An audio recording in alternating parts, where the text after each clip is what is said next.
Hello everyone. इस video पे हम लोग डिस्कस करेंगे एनसीईआरटी के solutions, current electricity, question number 22।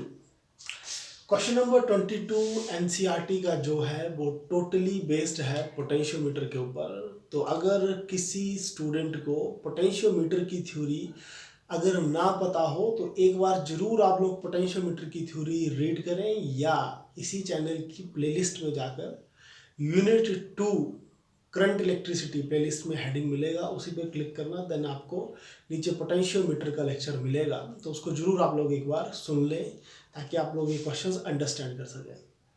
देखिए क्वेश्चन क्या है कि आपको ये पोटेंशियोमीटर इस तरह से गिवन है। बुक अगर आप लोग ओपन करोगे तो आपको दिखेगा क्वेश्चन 22।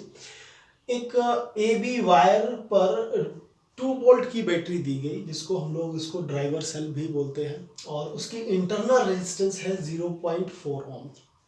ठीक है, और इसी पर एक सेल 1.02 वोल्ट का कनेक्ट किया गया और उसके साथ एक काफ़ी हाई रेजिस्टेंस 600 किलो ओम की कनेक्ट की गई, और गैल्वेनोमीटर की हेल्प से पॉइंट सी पर बैलेंस पॉइंट मिला हुआ है। इस पर ढेर सारे क्वेश्चन किए गए हैं, 5 से 6 क्वेश्चन इसी के पार्ट है क्वेश्चन नंबर 22 का। तो उसका जो फर्स्ट पार्ट है, ए पार्ट, उस पर आप लोगों को बोला गया कि अगर 1.02 का सेल हम लोग यूज करेंगे इस पॉइंट पर E1, तो हम लोगों को जो बैलेंस पॉइंट मिला दैट इज 67.3 सेंटीमीटर पर मिला। इस पॉइंट से सी पॉइंट जो है that is in 67.3 centimetre. Suppose करें कि अगर इस सेल को 1.02 वोल्ट के सेल को हम लोग हटा दें और एक और सेल लगाएं E2 इक्वल टू E का, विच मीन्स इसकी ईएमएफ हम लोगों को गिवन नहीं है, हम लोगों ने E मानी है, और तो जो बैलेंस पॉइंट मिला वो मिला हम लोगों को 82.3 सेंटीमीटर पर। तो बैलेंस पॉइंट चेंज हुआ और आपसे पूछा गया कि ये ईएमएफ कितनी होगी E2 की। तो ये है फर्स्ट क्वेश्चन, काफ़ी इजी क्वेश्चन है। अगर आप लोग थ्योरी रीड की होगी तो उस पर था एप्लीकेशन ऑफ पोटेंशियोमीटर। तो उसकी एक एप्लीकेशन थी to compare the EMF of two cells, और उसी का रिजल्ट हम लोग यूज करेंगे सॉल्व करने के लिए। As we know that E1 over E2 is equal to L1 over L2। ठीक है, सो E1 की वैल्यू देखिए 1.02, E2 आप लोगों को नहीं गिवन है तो उसको E ही ले लें। L1 is given that is 67.3 and L2 is 82.3। सो अगर इसको आप लोग सॉल्व करेंगे तो E की वैल्यू किस तरह से कैलकुलेट की जाएगी। E को आप लोग इस तरफ ले जाएं तो 1.02 82 से 82.3 से मल्टीप्लाई करो एंड डिवाइड कर दो 67.3 से, which is equal to E। देखिए बिल्कुल इजी करने के लिए मैं वैल्यूज पर छोटा मोटा चेंज करूंगा, आप लोग एग्जैक्ट वैल्यूज लेकर भी सॉल्व कर सकते हैं। तो इस 1.02 को मैं ले रहा हूँ 1 और 82.3 को लिया अप्रॉक्सीमेट इक्वल टू 82 और इसको 67 ही मान लें, तो ये बन गया 82 डिवाइड बाई 67। ठीक है, अप्रॉक्स में आंसर कैलकुलेट कर लेंगे हम लोग। तो अगर 82 को देखिए 82 को आप लोग 67 से डिवाइड करेंगे, सो 1 से डिवाइड किया जाएगा तो 67। ठीक है, तो कितना आ गया फिर, ये 5 बचा क्योंकि 7 और 5 12 12, और ये 7 बचा तो 6 और 1 7। अब क्या करेंगे आप लोग, एक जीरो अपनी तरफ से लेंगे क्योंकि 15 67 से छोटा था, तो आपने क्या किया उसका पॉइंट लगा लिया। अब कितने से मल्टीप्लाई, 2 से ट्राई कर लो, 7 इंटू 2 14, 1 कैरी 12 और 1 13, तो 1.2 के करीब ये आ चुका है, अप्रॉक्सीमेट 1.2 वोल्ट हो गया। अप्रॉक्स में मैंने इसकी वैल्यू कैलकुलेट की। अभी इसके आगे एक और डिजिट तक ये जाएगा, ठीक है, एक और डिजिट तक ये चला जाएगा। अगर कैलकुलेट करना होगा तो इसके आगे आप लोग ये सॉल्व कर ले, मैथ्स लगाएं, आपका आंसर आएगा। So approximate it is equal to 1.2 volt. ठीक है, तो ये था इसका फर्स्ट पार्ट जो बिल्कुल इजी था। अब बात करते हैं कि सेकंड क्या पूछा गया इस पर, इसी क्वेश्चन पर सेकंड बात क्या बोली गई। मैक्सिमम क्वेश्चन के जो पार्ट हैं क्वेश्चन नंबर 22 के वो थ्योरेटिकल हैं। ठीक है, जिसने थ्योरी अच्छे से रीड की होगी वो आंसर दे पाएगा। तो जो सेकंड क्वेश्चन था वो आप लोग देखें, इसमें क्या था। फर्स्ट था find the value of E, जो हम लोगों ने कैलकुलेट कर ली। सेकंड है purpose of high resistance 600 kilo ohm बताएं। ये क्वेश्चंस मैंने थोड़ा सा चेंज करके लिखे हैं, बेसिक मतलब वो ही है जो एनसीईआरटी में पूछा गया है। तो पॉइंट बी पूछता है purpose of high resistance 600 kilo ohm. जो 600 किलो ओम है हाई रेजिस्टेंस, उसका पर्पस बताओ। तो कौन सी, ये, ठीक है, बी, कि 600 किलो ओम का पर्पस बताएं। देखिए 600 किलो ओम का पर्पस क्या है कि ये करंट को कंट्रोल कर रहा है। ठीक है, कैसे कंट्रोल कर रहा है? जो इस बैटरी से जो करंट जाएगा वो 600 किलो ओम से जाएगा, तो उसको कांस्टेंट सप्लाई करेगा। जब भी रजिस्टर सीरीज में यूज किया जाए तो उसका मेन जो पर्पस होता है to control current. Purpose is to control current, to control current. ठीक है, इसका मेन पर्पस यही है, करंट को कंट्रोल करना। देन इसी पर जो पार्ट सी था कि इज, ठीक है, पार्ट सी देखिए, is balance point affect the high resistance, is balance point affect the high resistance. So answer is no, no, कि जो बैलेंस पॉइंट है क्या वो हाई रेजिस्टेंस से अफेक्ट होगा? तो आंसर इज नो। तो इस थोड़ा सा बी और सी को और अच्छे से अंडरस्टैंड करने के लिए ये बातें अच्छे से सुनना जो मैं भी बोलूंगा कि देखिए 600 किलो ओम का रोल क्या है। 600 किलो ओम का रोल क्या है? 600 किलो ओम हम लोगों को करंट की बिल्कुल कंट्रोल्ड सप्लाई दे रहा है। तो इसकी हेल्प से क्या होगा कि जब हम लोग बैलेंस पॉइंट चेक करना स्टार्ट करेंगे, इस पॉइंट से ए से स्टार्ट किया जाएगा और ए से बी की तरफ जॉकी को मूव करेंगे, तो उस पॉइंट पर जब आप लोगों का सपोज कीजिए बैलेंस पॉइंट से कहीं आप लोग दूर होंगे और अगर ये 600 किलो ओम की सप्लाई ना 600 किलो ओम की रेजिस्टेंस सीरीज में कनेक्ट ना हो, डायरेक्ट करंट जाए, सपोज कीजिए कि इस वे से इसको क्लोज कर दें और इधर से डायरेक्ट करंट जाए, इससे ना जाए, तो करंट की सप्लाई काफ़ी ज़्यादा होगी और ज़्यादा सप्लाई होने की वजह से स्पार्क हो सकता है या सर्किट ब्रेक हो सकता है। तो इस तरह का लॉसेस होंगे।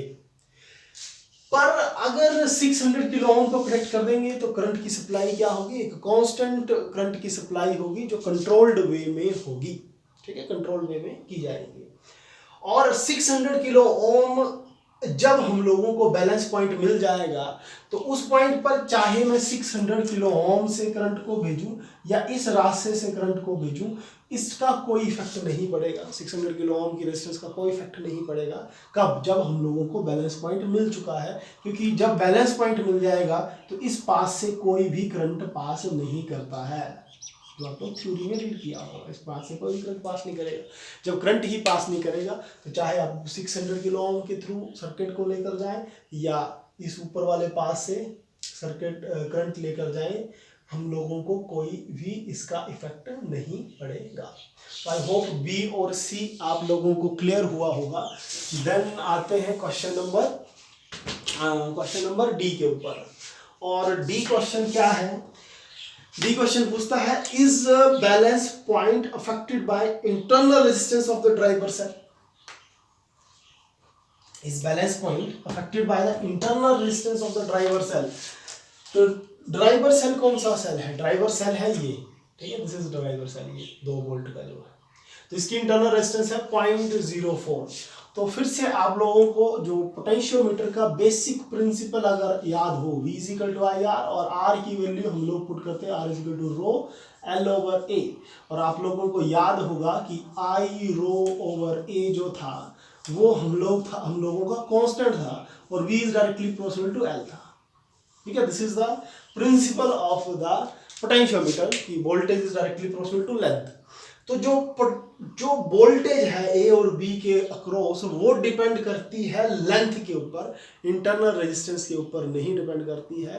तो इस करके इंटरनल रेजिस्टेंस का कोई भी इफेक्ट नहीं होगा। So answer of option D is no. ठीक है, नो, बिकॉज जो पोटेंशियल है that depends upon the length of the wire A B. ठीक है, देन आता है option E, driver cell change from 2 volt to 1 volt, what will happen? Option जो इसका ई पर जो क्वेश्चनिंग की गई वो बोला गया कि अगर ड्राइवर सेल को 2 वोल्ट से 1 वोल्ट पर चेंज कर दिया जाए, ठीक है, ये जो आप लोगों का 2 वोल्ट था इसको अगर 1 वोल्ट पे मैं चेंज कर दूं तो क्या होगा। देखिए अगर 2 वोल्ट ये है तो क्या होगा कि ए बी के अक्रॉस जो पोटेंशियल होगा, क्योंकि करंट किसकी वजह से मिलेगा, इसी की वजह से मिलेगा, करंट इस पास है। सो ए बी के अक्रॉस जो नेट पोटेंशियल होगा वो 2 वोल्ट हो सकता है मैक्सिमम, और या 2 वोल्ट से कम ही होगा। 2 वोल्ट एक कंडीशन पर होगा, अगर ये इंटरनल रेजिस्टेंस हम लोगों की 0 हो, लेकिन इस पॉइंट पर इंटरनल रेजिस्टेंस है 0.4 ओम। सो इस करके ए बी के क्रॉस जो पोटेंशियल होगा वो 2 वोल्ट से कम ही होगा, क्योंकि कुछ पोटेंशियल का ड्रॉप इसके क्रॉस होगा, रेस्ट ऑफ द वोल्टेज का ड्रॉप ए बी के क्रॉस होगा। तो आप लोग समझ पा रहे होंगे कि 2 वोल्ट से कम ही होगा। अगर मैं इसको 1 वोल्ट का कर दूं क्वेश्चन के अकॉर्डिंग, अगर इसको सपोज कीजिए 2 का हटाकर 1 वोल्ट का कर दें, तो ए बी के क्रॉस जो ड्रॉप मिलेगा वो लेस देन 1 वोल्ट मिलेगा। इफ ड्राइवर सेल जो है is of 1 volt, then drop जो होगा, drop across A B less than 1 volt होगा। ठीक है, लेस देन 1 वोल्ट होगा। और ये जो सेल है दिस इज ग्रेटर देन 1.02 है ना। तो this cell is greater than the other cell. ठीक है, driver cell and other cell, इसको बोलते हैं other cell, greater than 1 volt. So we can't find balance point. ठीक है, तो इस करके हम लोगों को बैलेंस पॉइंट नहीं मिलेगा, इस करके बैलेंस पॉइंट नहीं मिलेगा। मोस्ट इंपोर्टेंट बात यह है कि ड्राइवर सेल हमेशा इस सेल से बड़ा होना चाहिए अगर आपको बैलेंस पॉइंट फाइंड आउट करना है तो, क्योंकि इसका ए बी के क्रॉस पोटेंशियल ही आप लोगों का 1 से कम होगा, जबकि ये 1.02 है, बड़ा है। तो कोई भी ऐसा पॉइंट नहीं मिलेगा जब आपका पोटेंशियल 1.02 के इक्वल होगा ए बी के क्रॉस में। तो ऐसा कोई पॉइंट नहीं मिलेगा तो बैलेंस पॉइंट नहीं मिलेगा, तो करंट की सप्लाई चलती रहेगी। तो answer is, this is the answer, if we will change from 2 volt to 1 volt we will not find balance point because the other cell is of 1.02 which is greater than the driver cell, तो इस करके नहीं मिलेगा। ठीक है, तो answer था ये ई। और देन आते हैं हम लोगों का नेक्स्ट और लास्ट क्वेश्चन है 22 का, दैट इज ई से नेक्स्ट है एफ।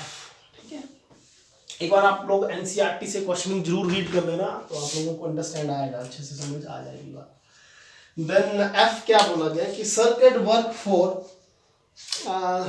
एफ में बोला गया कि क्या सर्किट काम करेगा, determining small EMF, if not how. अच्छा ठीक है सर, नेक्स्ट क्वेश्चन में क्या बोला गया, देखिए एफ में बोला गया कि अगर 1.02 को हटाकर काफी स्मॉल बैटरी यूज की जाए, ईएमएफ यूज की जाए मिली वोल्ट की, तो भी क्या ये सर्किट काम करेगा। सो आंसर है नहीं, no, it will not work, it will not work. अब बात आती है कि क्यों काम नहीं करेगा, क्योंकि देखिए अगर ये बैटरी होगी काफ़ी छोटी as compare to this battery, काफ़ी छोटी होगी, तो आप लोगों का जो बैलेंस पॉइंट है जो सी पर नहीं मिलेगा, हम लोगों को ए के काफ़ी क्लोज मिलेगा। ठीक है, पॉइंट जो है वो ए के काफ़ी क्लोज मिलेगा, और वो पॉइंट मेंशन करना ही डिफिकल्ट टास्क हो जाएगा, उसको मेंशन करने पर ही एरर आ जाएगा, क्योंकि ए के काफ़ी क्लोज होगा। ठीक है, so reason is because balance point is very close to A. So आप लोग ये नोट कर लेना, कहीं से पढ़ लेना। ठीक है, मैं डायरेक्ट बात ही बोलूंगा कि point, balance point will be very close to point A, to mention that point is a difficult job. जब उसको मेंशन किया जाएगा तो उसी पर ही एरर मिलेगा और it becomes difficult for us. Okay, तो बात आ गई कि नहीं, काम नहीं करेगा सर्किट, सिंपल वर्ड में बोले तो। फिर इससे पूछा गया कि सुजेस्ट करो कि अगर मेजर करनी ही हो छोटी वैल्यू मिली वोल्ट का कोई ईएमएफ पता करनी ही हो, तो क्या मेथड करें। तो मेथड इसके दो हैं, क्योंकि हम लोगों को पता है V is directly proportional to L, तो या तो आप लोग ए बी की जो लेंथ है उसको इंक्रीज कर दो, तो इंक्रीज कर दो, increase length of A B, okay. या आप लोग बोल दो कि connect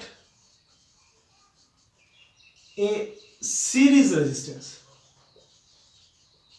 a series resistance with AVY। दोनों केस में क्या होगा, अगर मैं लेंथ इंक्रीज कर दूंगा पोटेंशियल विल इंक्रीज, तो हम लोगों को पॉइंट फिर दूर मिलेगा, ठीक है। अगर मैं AB की लेंथ को इंक्रीज करता जाऊंगा तो वोल्टेज का ड्रॉप बढ़ जाएगा और पॉइंट जो काफ़ी क्लोज मिल रहा था वो थोड़ा दूर मिलना स्टार्ट होगा, तो हम लोग उसको मेजर कर पाएंगे उसकी लेंथ पॉइंट ए से। और सेकंड ये भी है कि सीरीज में एक रेजिस्टेंस कनेक्ट करते हैं वायर ए बी के, उससे भी क्या होगा, पोटेंशियल का ड्रॉप बढ़ जाएगा, ठीक है। सो आई होप आप लोगों को क्वेश्चन नंबर 22 अच्छे से समझ आया होगा। अगर फिर भी आपको कुछ इसमें कन्फ्यूज़न है तो आप लोग कमेंट करें, आपके कमेंट्स का जरूर आंसर दिया जाएगा। So thank you so much.